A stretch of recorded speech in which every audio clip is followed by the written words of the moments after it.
नमस्कार, स्वागत है आपका न्यूज 80 पर। मैं हूं आपके साथ राहुल राणा और इस वक्त मौजूद हूं बिजनौर लोकसभा सीट पर, जहां विधानसभा मीरापुर है और करेड़ा ये गांव है। इस गांव में आज मैं चर्चा करने के लिए आया हूं 2024 के लोकसभा चुनाव को लेकर गांव के लोगों का मूड क्या है।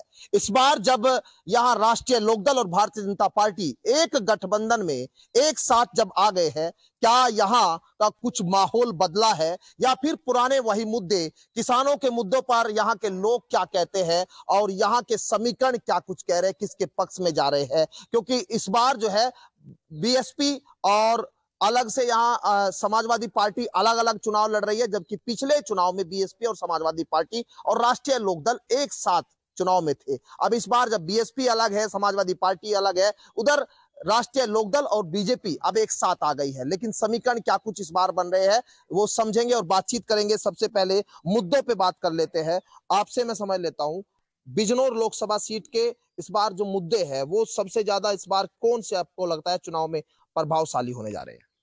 मुद्दे तो सबसे पहले भाई, जैसा मीरापुर क्षेत्र में यहाँ हमारा मील मोड़ना पड़ता है, इसका विस्तारीकरण का है। कई बार इसमें घोषणा भी हो चुकी, लेकिन इस पर कोई विशेष वो नहीं हुआ, ध्यान नहीं दिया गया। और कुछ जो ये लोकल की सड़कें हैं, ये सुखपुर से 2-3 गांव इसमें जुड़े हुए, ये लगातार खराब होगी पिछले 10 साल से। आज की योनि की वजह भी खराब हो रही हो। और गन्ने का पेमेंट इस साल ठीक है, नहीं पिछले 2-3-4 साल गन्ने का पेमेंट में भी कुछ ज्यादा दिक्कत आ रही थी। इस साल ठीक है वैसे।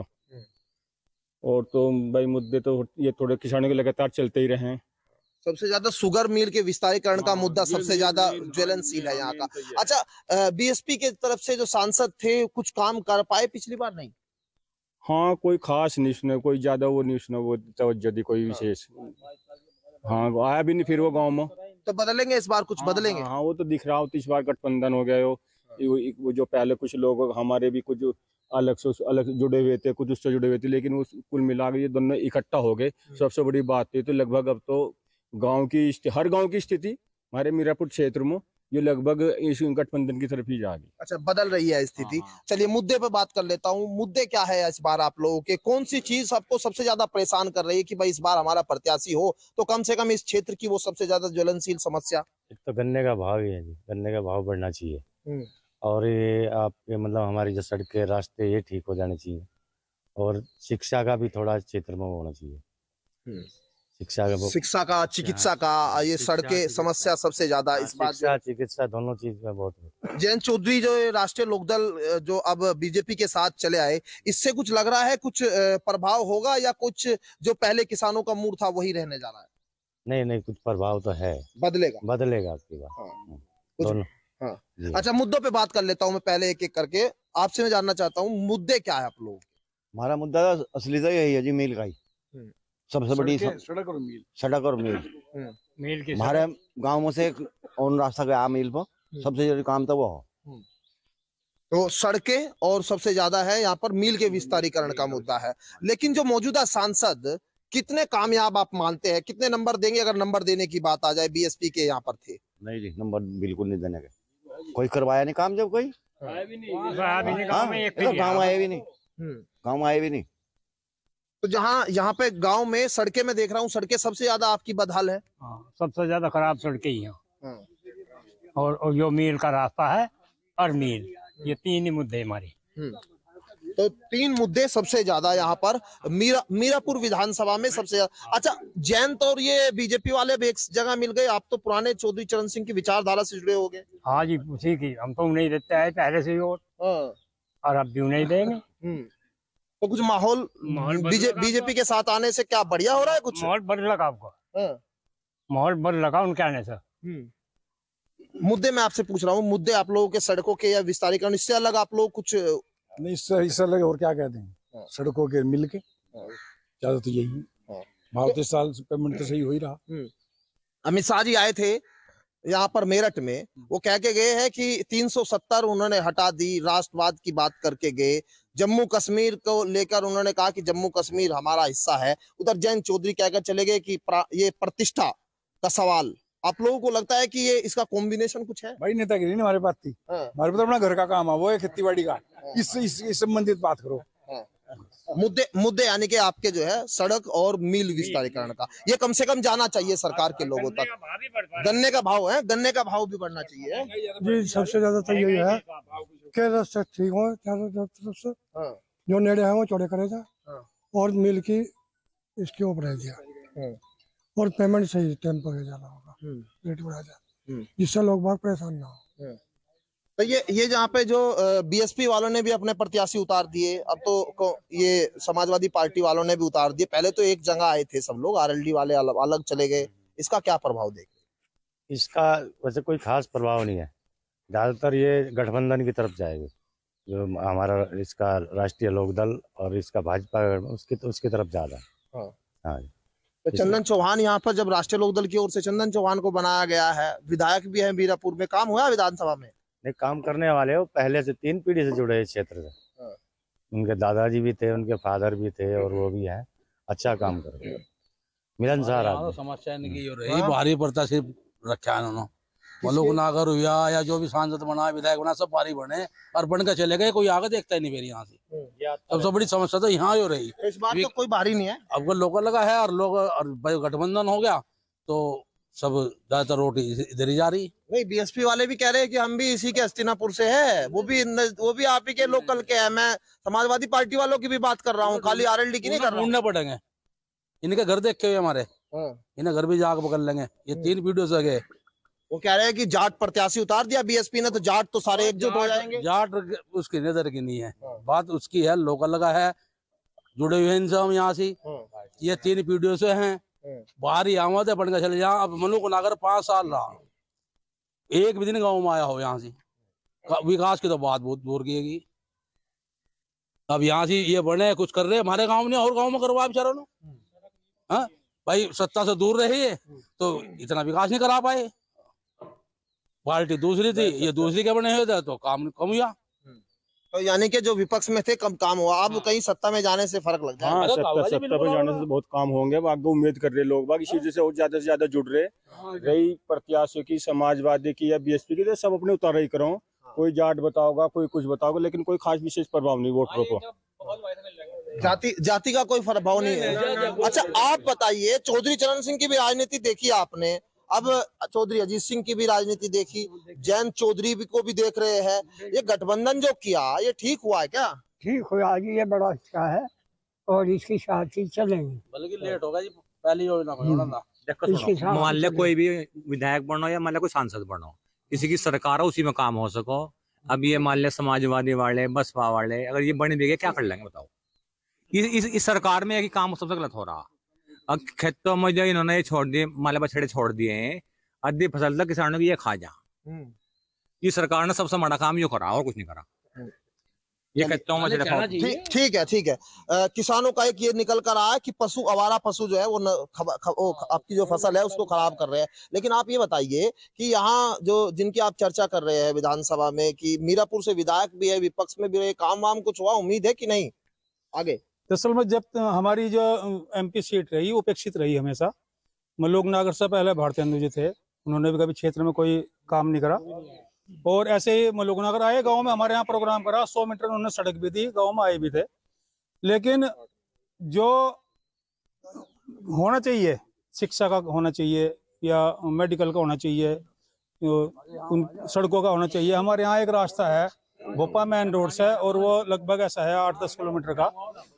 इतनी बड़ी दुर्दशा किसी भी गांव में उस रास्ते के, आप निकल कर जाओगे देखियो यहाँ से, मतलब पैदल भी आदमी वहां से नहीं गुजर सकता। और उसकी शिकायत हमने हर जगह कर ली, बहुत बड़ी उसकी हमें सबको परेशानी है। गन्ने का वहां से निकलता है, वो गन्ना भी नहीं ले जा पाते, बहुत बड़ी दिक्कत है उसकी। तो उपेक्षित रहा बहुत। अब देखते हैं सरकार में शामिल हो गए, अब उम्मीद ये है कि सरकार कुछ सुनेगी, कुछ काम करवाएंगे। अब ये लगता है कि अब जब अजीत सिंह उद्योग मंत्री बने थे तो उन्होंने मिलों की दूरी घटवा के मिल लगवा दी थी।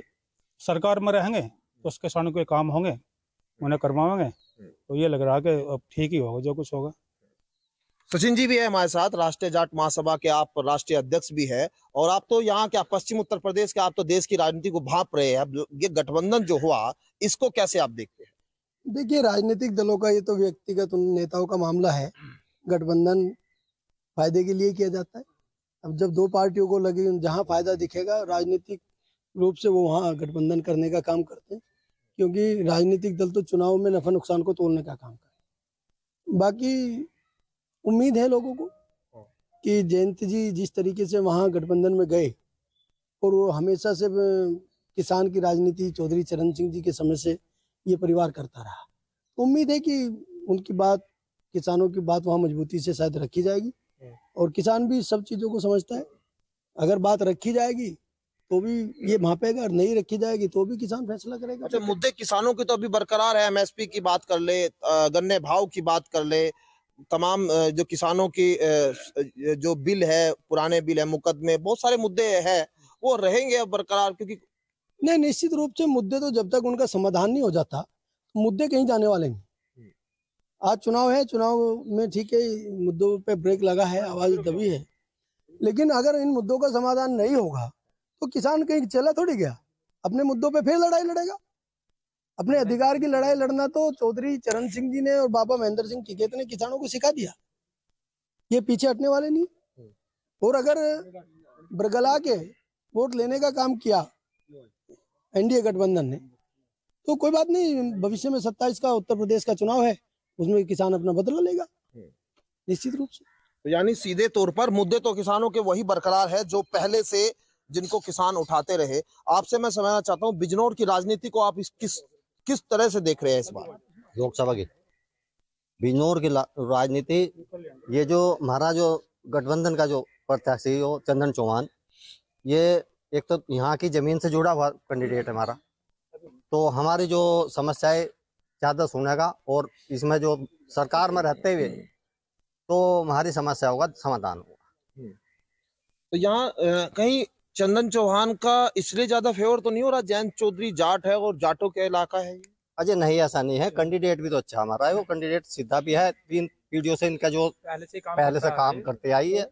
और आज भी मतलब यो कैंडिडेट जो हमारे जो बीच में रहता है। हाँ जी सुनो, एक मिनट, ये हमारा जो नो मालूम करना वो क्षेत्र है। अब ये भाजपा वाले कह रहे हैं नो 400 पार 400 पार, अगर 400 पार ही हमारे माल गन्ने को पार करो तो यहाँ किसान जब खुश हो, इस पर इतनी लागत गन्ने पारी, अगर जो 400 पार ही हमारे गन्ने को करो, जब मनना हमारी भाजपा सरकार है। 400 पार का नारा जयंत चौधरी जी भी दे रहे हैं कि 400 सीट आएगी तो 400 पार गन्ना। देखिए 400 पार तो गन्ना आपसे बहुत पहले चला जाना चाहिए। जिस कदर महंगाई बढ़ी है, किसान की तो कमर टूट गई, तो गन्ने का भाव तो 400 प्लस चाहिए था। लेकिन इस क्षेत्र की अगर हम बात करें तो यहाँ सबसे बड़ा मुद्दा जो है मोरना सहकारी चीनी मिल के विस्तारीकरण का मामला है। सहकारी चीनी मिल के जो विस्तारीकरण का ये मामला है, अभी 65 करोड़ रुपए उत्तर प्रदेश सरकार ने उसके लिए सैंक्शन किए, लेकिन वो उसके विस्तारीकरण के ना करके उसके नवीनीकरण के किए। तो यहाँ का किसान चाहता है कि इसका विस्तार हो, ये बहुत छोटी इकाई है, जब तक इसका विस्तार नहीं होगा किसान की जो मुख्य समस्या है वो खत्म नहीं होगी। न समय से गन्ना पहुंच पाता है मिल पे, न समय से बुआई हो पाती है। तो मैं तो आपके चैनल के माध्यम से इस क्षेत्र के किसानों की सबसे बड़ी मांग को, और खासकर इंडिया गठबंधन के नेता आदरणीय योगी आदित्यनाथ जी, आदरणीय जयंत चौधरी जी, एनडीए गठबंधन के लोगों को जो सत्ता में है, उन तक यही कहना चाहता हूँ कि बिजनौर लोकसभा को, क्योंकि हॉट सीट अब बन गई है गठबंधन के बाद, अगर वो इस पे ध्यान देना चाहते हैं तो इस सबसे बड़े मुद्दे को वो समाधान करने का काम करें। तो यहाँ ज्यादातर जो है वो एनडीए गठबंधन के पक्ष में दिख रहे हैं, लेकिन ये माहौल कहीं वो 400 पार गन्ने वाले जो बयान दिया जयंत चौधरी जी ने, उसके बाद कहीं कुछ बदला हुआ है? क्योंकि देखिए जुमलेबाजी होती है, चुनाव में सारी चीजें रखी जाती है, कहीं अगर जुमला साबित हुआ तो? नहीं, जुमला साबित हुआ भाई, 400 पार सीट आ गया, नहीं भी गन्ने के बारे में सोचेंगे तो किसान, जो अभी नेताजी ने कहा किसान तो है, अपनी लड़ाई फिर लड़ेंगे 2027 में देखेंगे, वो फिर देखेंगे, तो कोई जरूरी थोड़ी ये चुनाव हो गया आगे भी रहने में। तो लोकसभा के बाद फिर विधानसभा चुनाव भी है। विधानसभा में देखेंगे फिर बदलने की कोशिश करेंगे जब नहीं मानने के बाद। ये तो जो मुद्दा है किसानों का, आइए आप आ जाइए, आप लोग क्या देख रहे हैं, या राजनीति आप किस तरह से बिजनौर लोकसभा सीट की आपको जाती दिखाई दे रहा है? क्या माहौल आप यहाँ सब देख पा रहे हैं? लोकदल का ही माहौल है, क्षेत्र का नेता है।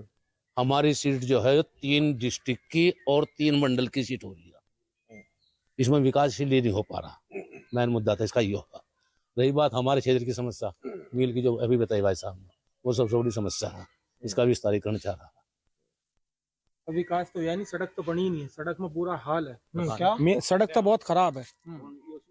ईसापुर है 10 ईसापुर से लेकर तिस्सा तक सारी सड़क खराब है, और जो बीच से रास्ता जाता है मील के लिए वो रास्ता खराब है, खड़ोंजा लगा है, रास्ते में निकलने कोई जगह नहीं है, गांव में कोई विकास नहीं हुआ।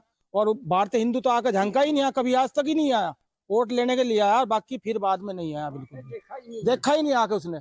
और नागर भी नहीं आया, यहाँ पे आया वो भी नहीं आकर झंका। आपके क्षेत्र का आदमी है, और ये 3 योज पहले भी इनके बाबा दादा काम करते आए हैं, अच्छा काम करेंगे। करेड़े में तो कुछ छोड़ा ही नहीं इन्होंने। तो जहां बात एक तरह से अलग अलग तरीके से हो रही है, जुमलों की बात भी हो रही है, क्योंकि पिछले चुनाव में यहाँ बीजेपी जब सरकार में आई तो 15 लाख का जुमला साबित हो गया ना हो गया। अब 400 गन्ना सबसे ज्यादा यहाँ का मतलब यही व्यवसाय है, लोगों की यही आमदनी का स्रोत है। अब 400 पार की उम्मीद ज्यादा है या कुछ? अगर 400 पार नहीं हो रहा है तो फिर भी कुछ सोच रहे हैं भाई? अगर जैसा जयंत जी ने कहा कि 400 पार होगा तो 400 पार होगा, उम्मीद है हमें उन पे बहुत। हाँ, तो अब लेकिन यहाँ बीजेपी से अलग ये बीएसपी वाले भी आ गए भाई साहब। वो कह रहे हैं कि मैं आपके समाज का हूँ, मैं दलितों की वोट लेके आ रहा हूँ, मैं मुस्लिमों की वोट भी लूंगा, मैं जाटों की वोट भी लूंगा। अब कहीं ऐसा तो नहीं है कि क्या नाम लड़ाई कहीं दूसरी तरफ दिख रही हो? अब और पार्टी को वोट देगा, देख ली, कोई रुकता तो है ही नहीं। 6 महीने रुकेंगे पार्टी में, फिर भाग जाएंगे। 6 महीने यहाँ का जो विधायक है 6 महीने आता है लोक दल को करने के लिए, नहीं भाग जा। रास्ता है हमारा यहाँ से 4 किलोमीटर का टुकड़ा है, इतना बुरा हाल है, क्या लो बूझ के पूरा गांव परेशान है। रिश्तेदार नहीं आते इसी वजह से, भाई गांव का रास्ता खराब है। इसलिए उम्मीद है, बहुत उम्मीद है कि अब के पार होगा। उम्मीद है। आप कैसे देख रहे हैं इस बार का माहौल चुनाव? माहौल चुनाव का बहुत बढ़िया है। हाँ। किसके पक्ष में बढ़िया है? बढ़िया तो मतलब किसके पक्ष में? बीएसपी वाले के पक्ष में? चंदन चौहान के पक्ष में बढ़िया बना ना जी। हम तो पहले से ही नलके ही वाले हैं, और नलके को ही वोट दे। अच्छा, बाहरी और इस बार का जो मुद्दा है वो कहीं ना कहीं गन्ने का मुद्दा है। गन्ने का मुद्दा सबसे ज्यादा। भाई जयंत चौधरी जी ने मन से कहा कि 400 पार सीट करा दो, 400 गन्ना पार करा देंगे। ये बड़ा मुद्दा यहाँ कहीं ना कहीं उभर कर सामने आ रहा है। लेकिन जो सबसे बड़ी बात है, इस गांव में, इस आसपास के इलाके में, मीरापुर विधानसभा में, यहाँ पर मौजूदा विधायक भी है चंदन चौहान, और इस बार एनडीए गठबंधन के प्रत्याशी भी है। तो लोग ये कह रहे हैं कि यहाँ की सड़क का बड़ा मुद्दा है। लोग ये भी कह रहे हैं कि यहाँ पर जो मील के विस्तारीकरण का मुद्दा बड़ा भावी है, उस पर कब एक्शन होगा, उस पर कब कार्रवाई होगी, तमाम सवाल है। इन पर जो है कहीं ना कहीं आज मुद्दे यहाँ निकलकर इस बिजनौर लोकसभा सीट पर इनका समाधान कैसे होगा, ये अपने आप में एक बड़ा सवाल अब बन गया है। ऐसे में 2024 की ये लड़ाई किसके पक्ष में जाएगी, बिजनौर सीट कौन जीतेगा और कौन हारेगा, ये तो आने वाले वक्त में पता लगेगा। लेकिन फिलहाल गांव में माहौल गर्म है। मेरे सहयोगी अंकुश के साथ मैं राहुल राणा, न्यूज 18 बिजनौर लोकसभा।